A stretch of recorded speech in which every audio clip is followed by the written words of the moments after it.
গোটৰ মহিলাৰ বেংক একাউণ্টত সোমাব 10,000 কোটি টকা। আহি গ'ল আত্মসহায়ক গোটৰ 10,000 টকাৰ নতুন লিষ্ট।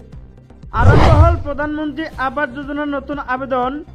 কোনে কোনে লাভ কৰিব আৱাস যোজনাৰ 1,30,000 কোটি টকা। আহি গ'ল মোদী মন্ত্ৰীসভাৰ নতুন লিষ্ট। লগতে নটাকৈ গুৰুত্বপূৰ্ণ খবৰ একেলগে জানিব পাৰিব।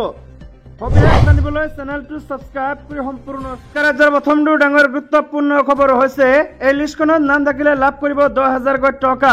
লাখপতি বাইদেউ আঁচনিৰ জৰিয়তে যিসকল সেলফ হেল্প গ্ৰুপ নাইবা আত্মসহায়ক গোটৰ মহিলা আছে তেওঁলোকৰ নাম ইয়াতে থাকিলে লাভ কৰিব 10,000 কোটি টকা। যিসকল মহিলাৰ নাম এই লিষ্টখনত আছে তেওঁলোকৰ বেংক একাউণ্টত অসম চৰকাৰে লাখপতি বাইদেউ আঁচনিৰ জৰিয়তে 10,000 কোটি টকা আমাই দিব।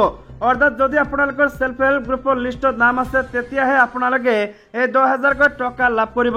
সেলফ হেল্প গ্ৰুপত আপোনালোকৰ নাম আছে না কেনেকৈ চেক কৰিব? প্ৰথমে আপোনালোকে গুগলত সাৰ্চ কৰিব SHG লিষ্ট। তাৰপিছতে এনেকৈ এখন এণ্টাৰপ্ৰাইজ খোল খাব। ইয়াতে আপোনালোকৰ ষ্টেট যিটো আছে সেইটো দি দিব। তাৰপিছত আপোনালোকৰ ডিষ্ট্ৰিক্টৰ যিটো নাম আছে সেইটো আপোনালোকে দি তাৰপিছত ব্লকৰ নামটো দিব লাগিব। গ্ৰাম পঞ্চায়ত যিখন আছে গ্ৰাম পঞ্চায়তৰ নাম আপোনালোকে সিলেক্ট কৰিব লাগিব। তাৰপিছত ভিলেজৰ নামটো আপোনালোকে সিলেক্ট কৰিলেই আপোনালোকৰ যি লিষ্ট আছে সেই লিষ্টটো আহি যাব। দেখিবলৈ পাইছে সাবমিট অপশ্যনটোত ক্লিক কৰাৰ লগে লগে কিন্তু আপোনালোকৰ লিষ্টত নাম আছে নে নাই সেয়া ইয়াতে আহি যাব। গতিকে যদি আপোনালোকে টকা লাভ কৰিব বিচাৰে তেন্তে এতিয়া লিষ্টখন চেক কৰক। আপোনাৰ নাম আছে নাই কমেণ্ট কৰি জনাওক। আন এটা ডাঙৰ গুৰুত্বপূৰ্ণ খবৰ হৈছে প্ৰধানমন্ত্ৰী আৱাস যোজনাৰ জৰিয়তে যদি আপোনালোকে ঘৰ লাভ কৰা নাই তেন্তে লাভ কৰিব আপোনালোকে টকা। পুনৰবাৰ দেশৰ প্ৰধানমন্ত্ৰী নৰেন্দ্ৰ মোদীয়ে বনাই দিব 3 কোটি ঘৰ। আজি নৱগঠিত কেন্দ্ৰীয় মন্ত্ৰীসভাৰ প্ৰথমখন বৈঠকত দেশৰ গ্ৰামাঞ্চল আৰু চহৰ অঞ্চলত আৰু 3 কোটি ঘৰ নিৰ্মাণৰ ক্ষেত্ৰত সাহায্য প্ৰদানৰ সিদ্ধান্ত লোৱা হয়। আজি প্ৰধানমন্ত্ৰী শ্ৰী নৰেন্দ্ৰ মোদীৰ অধ্যক্ষতাত অনুষ্ঠিত কেবিনেট বৈঠকত যোগ্য পৰিয়ালৰ সংখ্যা বৃদ্ধিৰ বাবে বৰ্ধিত গৃহ নিৰ্মাণৰ চাহিদা পূৰণৰ লক্ষ্যৰে এই সিদ্ধান্ত গ্ৰহণ কৰা হৈছে। প্ৰধানমন্ত্ৰী আৱাস যোজনাৰ অধীনত নিৰ্মিত ঘৰসমূহত অন্যান্য কেন্দ্ৰীয় আৰু ৰাজ্য চৰকাৰৰ আঁচনিৰ সমন্বয়ৰ জৰিয়তে শৌচাগাৰ, বিদ্যুৎ সংযোগ, পাইপ পানী সংযোগ, ৰন্ধন গেছ সংযোগ আদি মৌলিক সুবিধাসমূহ প্ৰদান কৰা হয়। কেন্দ্ৰীয় চৰকাৰে 2015-16 বৰ্ষৰ পৰা প্ৰধানমন্ত্ৰী আৱাস যোজনা ৰূপায়ণ কৰি গ্ৰামাঞ্চল আৰু চহৰ অঞ্চলত প্ৰাপ্য হিতাধিকাৰীৰ বাবে মৌলিক সুবিধাৰে ঘৰ নিৰ্মাণ কৰি আহিছে। বিগত 10 বছৰত PMAY আঁচনিৰ অধীনত দৰিদ্ৰ পৰিয়ালসমূহৰ বাবে উপযুক্ততাৰ ক্ষেত্ৰত মুঠ 4,21 লাখ ঘৰ নিৰ্মাণ কৰা হৈছে। নতুন চৰকাৰ গঠনৰ পিছতে কেবিনেটৰ প্ৰথমখন বৈঠকত আজি সেই সিদ্ধান্ত গ্ৰহণ কৰে নৰেন্দ্ৰ মোদী। 3 নম্বৰ ডাঙৰ খবৰটো হৈছে মোদী 3.0 মন্ত্ৰীসভাৰ বিতৰণ কৰা হ'ল দপ্তৰ। চাওক কোন মন্ত্ৰীয়ে লাভ কৰিলে কি দপ্তৰ। দেওবাৰে মোদী 3.0 শপত গ্ৰহণৰ পিছদিনাখনে আজি বিতৰণ কৰা হয় মোদী কেবিনেটৰ মন্ত্ৰীসকলৰ দপ্তৰ। দেওবাৰে শপত গ্ৰহণ কৰিছিল প্ৰধানমন্ত্ৰী নৰেন্দ্ৰ মোদীৰ লগতে 71 জন মন্ত্ৰীয়ে। আজি মন্ত্ৰীসভাত প্ৰথমখন বৈঠকৰ পিছতে বিতৰণ কৰা হয় মন্ত্ৰীসকলৰ দপ্তৰ। সেই অনুসৰি পূৰ্বৰ দৰে অমিত শ্বাহক প্ৰদান কৰা হয় কেন্দ্ৰীয় গৃহমন্ত্ৰীৰ দায়িত্ব। ৰাজনাথ সিঙক অৰ্পণ কৰা হয় প্ৰতিৰক্ষা মন্ত্ৰীৰ দায়িত্ব। নিৰ্মলা সীতাৰমণক কেন্দ্ৰীয় বিত্তমন্ত্ৰীৰ দায়িত্ব অৰ্পণ কৰা হৈছে। লগতে নতুনকৈ JP নাড্ডাক কেন্দ্ৰীয় স্বাস্থ্য মন্ত্ৰীৰ দায়িত্ব অৰ্পণ কৰা হয়। নীতিন গাডকাৰীৰ পূৰ্বৰ কেন্দ্ৰীয় চৰকাৰৰ পথ পৰিবহণ আৰু ঘাইপথ বিভাগে অৰ্পণ কৰিলে মোদী চৰকাৰে। অজয় টামটা আৰু হৰ্ষ মালহোত্ৰাক অৰ্পণ কৰা হয় পৰিবহণ আৰু ঘাইপথৰ ৰাজ্যিক মন্ত্ৰী। সুব্ৰমণিয়াম জয়শংকৰক প্ৰদান কৰা হয় বৈদেশিক পৰিক্ৰমা মন্ত্ৰীৰ দায়িত্ব।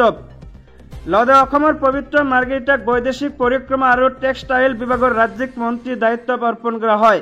অশ্বিনী বৈষ্ণৱক ৰেল, তথ্য আৰু সম্প্ৰচাৰ মন্ত্ৰীৰ দায়িত্ব অৰ্পণ কৰা হয়। ধৰ্মেন্দ্ৰ প্ৰধানক কেন্দ্ৰীয় শিক্ষা মন্ত্ৰীৰ দায়িত্ব প্ৰদান কৰা হয়। অসমৰ সৰ্বানন্দ সোণোৱালক পূৰ্বৰ দৰে কেন্দ্ৰীয় জল পৰিবহণ জাহাজ বন্দৰ মন্ত্ৰীৰ দায়িত্ব অৰ্পণ কৰা হয়।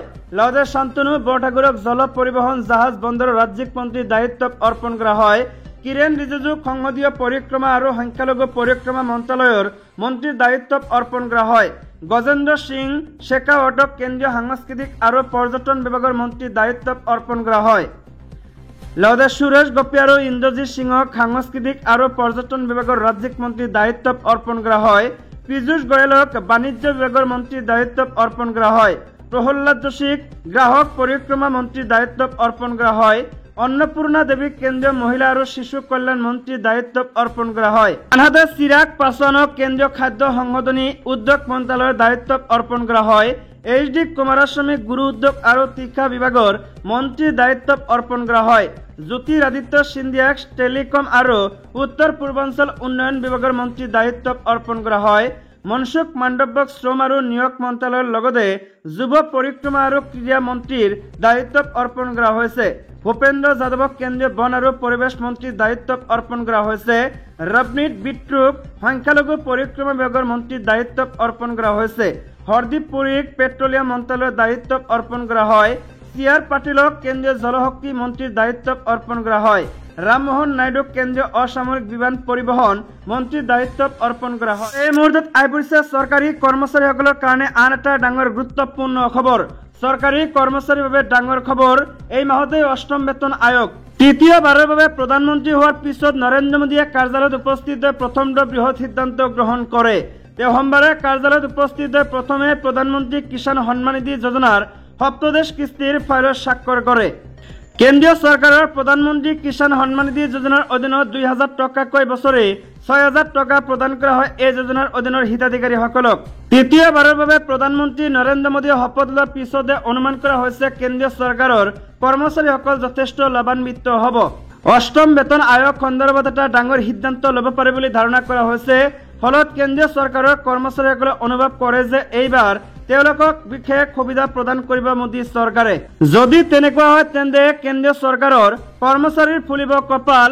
অৱশ্যে এই সন্দৰ্ভত এতিয়াও কোনো আনুষ্ঠানিক বিবৃতি দিয়া নাই চৰকাৰে। তথাপিও এই সম্পৰ্কে বহুদিনৰ পৰা জল্পনা কল্পনা চলি আছে।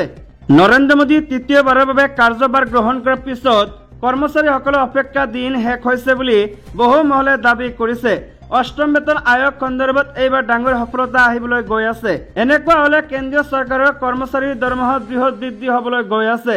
উল্লেখযোগ্য যে বিগত 2024 চনত গঠন কৰা হৈছিল সপ্তম বেতন আয়োগ। 2014 চনত সপ্তম বেতন আয়োগ গঠন কৰাৰ পিছত 2016 চনৰ পৰা ইয়াক কাৰ্যকৰী কৰা হৈছিল।